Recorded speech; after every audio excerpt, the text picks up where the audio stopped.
Headline stories లోకి వెళ్దాం. మన దేశంలోనూ గ్రహాంతర వాసుల దాడులు ముమ్మరమయ్యాయా? అవి ఆకాశంలోకి ప్రవేశిస్తే మానవులకు షాక్ కొడుతుందా? పిల్లికోత లాంటి శబ్దాలు చేస్తూ భూమికి దగ్గరగా వచ్చి మాయమవుతాయా? మణిపూర్లో జరిగిన యూఎఫ్ఓ ఘటన ఈ ప్రశ్నలకు ఆస్కారమిస్తోంది. గ్రహాంతరవాసి అటాక్ తో 18 గంటల పాటు అచేతన వ్యవస్థలో పడిపోయిన ఓ వ్యక్తి ఉదంతం ఇప్పుడు చూద్దాం.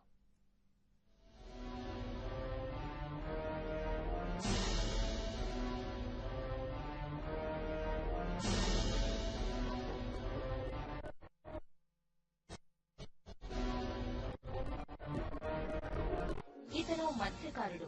మణిపూర్లోని విష్ణుపూర్ ప్రాంతంలో చేపల చెరువులు సాగు చేస్తూ ఉంటాడు. ఇటీవలే ముచ్చటపడి చైనీస్ మొబైల్ ఫోన్ కొనుగోలు చేశాడు.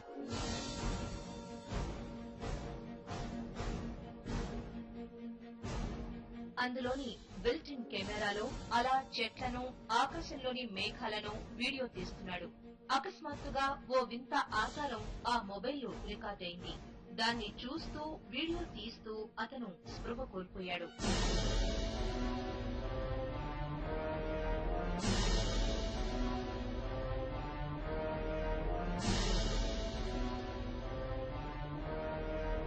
దాదాపుగా 19 సెకండ్ల పాటు రికార్డైన ఆ వింత ఆకారాన్ని చూసిన వారంతా అది యూఎఫ్ఓగా చెప్తున్నారు.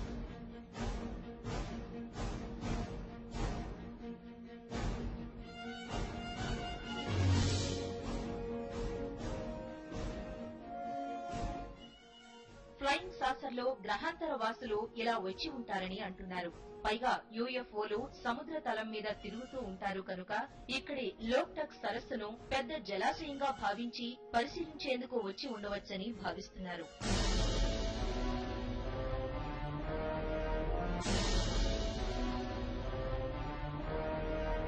ఇదంతా ఓ ఎత్తైతే యూఎఫ్ఓను చూసిన మత్స్యకారుడు కుమాం కోయిరంబ సడన్ గా సొమసిల్లిపోయాడు. అతనేదో భయపడి ఉంటాడని అందరూ అనుకున్నా డాక్టర్లు మాత్రం అదేం కాదని అంటున్నారు. అతని శరీరంలోని మోటార్ రెస్పాన్సివ్ సిస్టమ్ పనిచేయలేదని, టోటల్ గా ఏదో తెలియని పవర్ వల్ల శరీరం చల్లబడి స్పృహ కోల్పోయాడని చెబుతున్నారు.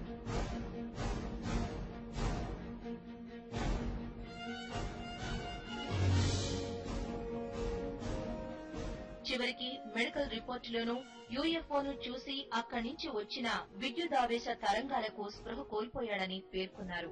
దీంతో యూఎఫ్ఓ నుంచి కానీ ఫ్లయింగ్ సాసర్ నుంచి కానీ కొన్ని కిరణాలు ప్రసరితమవుతాయని, అవి మనిషిని, మానవ శరీరాన్ని ప్రభావితం చేస్తాయని అనుమానాలు మొదలయ్యాయి.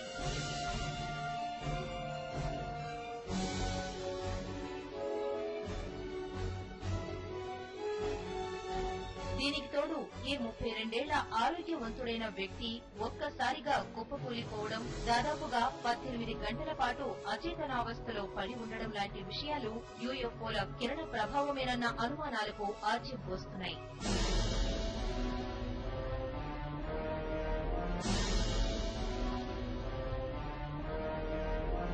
అయితే కొందరు మాత్రం దీన్ని విశ్వసించడం లేదు.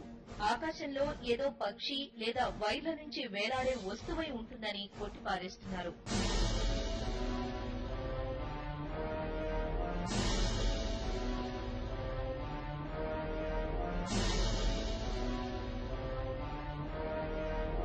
ఆకాశంలోని వింత ఆకారాన్ని మొబైల్ ఫోన్ లో బంధించడం సాధ్యమా అని ప్రశ్నిస్తున్నారు.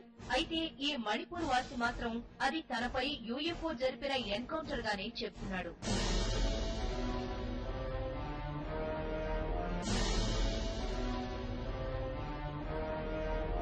మణిపూర్లో ఈ వార్త సంచలనం సృష్టించడంతో నిపుణులు, పరిశోధకులు రంగంలోకి దిగారు. వారి పరిశోధనల తరువాతే నిజం నిగ్గు తేలే అవకాశం ఉంది.